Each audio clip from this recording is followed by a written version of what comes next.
नमस्कार दोस्तों, आइए इस वीडियो में समझते हैं कि इंडिया और यूएस के बीच में जो टैरिफ ट्रेड डील होने वाली थी उसको अभी तक साइन क्यों नहीं किया गया। आखिर अभी तक कोई भी ऑफिशियल अनाउंसमेंट उसकी नहीं की जा रही। ऐसी कौन सी वजह है, ऐसी कौन सी यूएसए की डिमांड है जहां पे इंडिया ने साफ साफ मना कर दिया कि हम यहां पे कोई नेगोशिएशन नहीं करेंगे।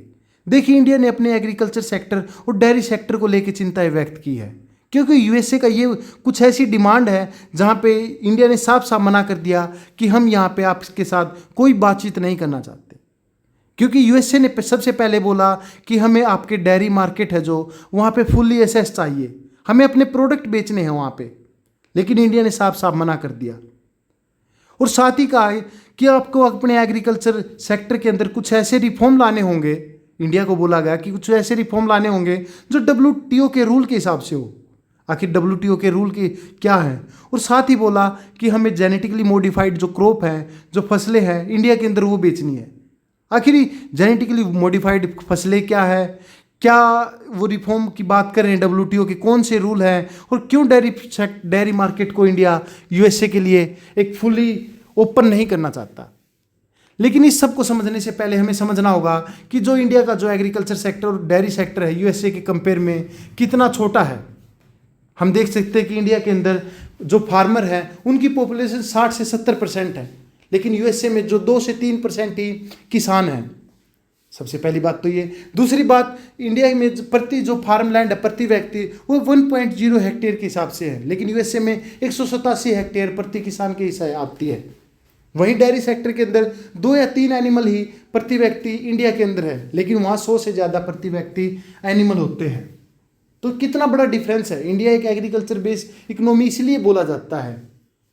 अब बात आ गई कि अब यूएसए ने अपनी एक एक डिमांड करके रखी कि हमें सबसे पहले तो हमें डेयरी सेक्टर की मार्केट है उसका एसेस दो। लेकिन इंडिया ने क्या बोला कि भाई आपके जो कैटल होती हैं, जो पशु होते हैं, वो मीट खाते हैं।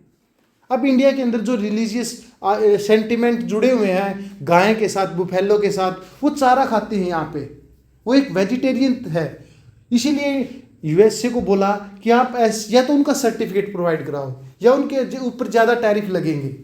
इसीलिए हम आपको अपनी जो ये रिलीजियस भावनाएं हैं इनके साथ खिलवाड़ नहीं करने देना चाह सकते, क्योंकि कोई भी ये नहीं चाहेगा कि एक मांस खाने वाली गाय या भैंस उसका दूध पिए या उसका घी खाए। सबसे पहली बात तो ये होगी। अब दूसरी बात बोली कि हमें जेनेटिकली मॉडिफाइड जो क्रॉप है इंडिया के अंदर वो बेचनी है। देखिए, जेनेटिकली मॉडिफाइड जो क्रॉप ऐसी होती हैं जहाँ पे बीज के अंदर जीन की वैरायटी चेंज कर दी जाती है। अब जहाँ पे 1 एकड़ में मान लो 1 किलो गेहूँ, मान लो 100 किलो गेहूँ होते हैं, लेकिन जेनेटिकली मॉडिफाइड जो गेहूँ की अगर फसल बोई जाए तो हो सकता है कि 500 किलो गेहूँ हो जाए 1 एकड़ के अंदर। अब उससे क्या होगा, अगर इंडिया के अंदर ये बीज आने लग गए यूएसए से, तो इंडिया के जो लोकल बीज हैं वो खतरे में आ जाएंगे और हो सकता है कि कुछ समय के बाद लोग उनको उगाना ही बंद कर दे, क्योंकि कोई भी किसान ये चाहेगा कि उसका प्रोडक्शन ज़्यादा से ज़्यादा हो। अब मान लो आज के टाइम पे अगर हमें 500 किलो गेहूँ मिल गए तो हमारी लोकल वैरायटी खतरे में आ गई, लेकिन जेनेटिकली जो मॉडिफाइड है वो हमारी इन्वायरमेंट के हिसाब से अगर सही नहीं चली, हो सकता है कि हमारे कल को उसके ऊपर हमें और ज़्यादा खर्चा करना पड़ जाए, यूरिया फर्टिलाइजर ज़्यादा देने पड़ जाए। तो ये सब कुछ बातें हैं। इंडिया ने इसीलिए यहाँ भी अपनी चिंताएं व्यक्त की। हम यूएसए के जो जेनेटिकली मॉडिफाइड जो क्रॉप है इंडिया के अंदर ऐसे आसानी से नहीं बेचने दे सकते। तीसरी चीज़ निकल के आती है, यूएसए के द्वारा बोला गया कि आप जो किसानों को सब्सिडी देते हो वो डब्ल्यूटीओ के रूल के हिसाब से दो। अब मैं आपको सीधी सी भाषा में समझाता हूँ कि डब्ल्यूटीओ का रूल क्या है।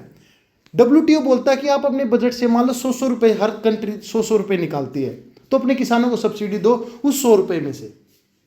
अभी यूएसए में मान लो 100 रुपये निकाले और अपने उसके अंदर तो किसान 2-3% है, मान लो 2 किसान हैं तो उनको 50-50 रुपये बांटे आ गए। लेकिन इंडिया के अंदर मान लो 50 किसान हैं तो उनके पास तो 2-2 रुपये बांटे आए। अब इंडिया को क्या करना पड़ेगा, जहाँ 100 रुपये निकाले थे, अगर ऐसे 50 किसानों को उनको यूएसए के बराबर में पैसे देने हैं, जहाँ पे 50-50 रुपये मिले थे, तो इंडिया को तो 48 रुपये और ज़्यादा देने पड़ेंगे। तो इंडिया को तो उनकी 50 किसानों के 48 के हिसाब से तो 10,000 से ज़्यादा अमाउंट अपने बजट से निकालनी पड़ेगी। तो यहीं पे डब्ल्यूटीओ बोलता है कि आप ये जो गलत कर रहे हो, अपने किसानों को जो ये सब्सिडी दे रहे हो, आप तो 10,000 की अमाउंट निकाल रहे हो, यूएसए तो 100 रुपये निकाल रहा है। इसीलिए इसीलिए इंडिया ने बार बार ये बोल रहे हैं कि जो WTO की ये कैलकुलेशन है, ये जो मेथड है, ये गलत है। अब किसान के हिसाब से देखिए, ना कि बजट के हिसाब से या पैसे के हिसाब से देखिए। तो ये सब कुछ बातें हैं जहाँ पे इंडिया ने साफ साफ मना कर दिया है कि भाई हम USA की जो ये डिमांड है, ये पॉलिसी है, ये नहीं अपना सकते। आई होप आपको वीडियो समझ में आया होगा। Thank you so much. Like, share and subscribe for more update.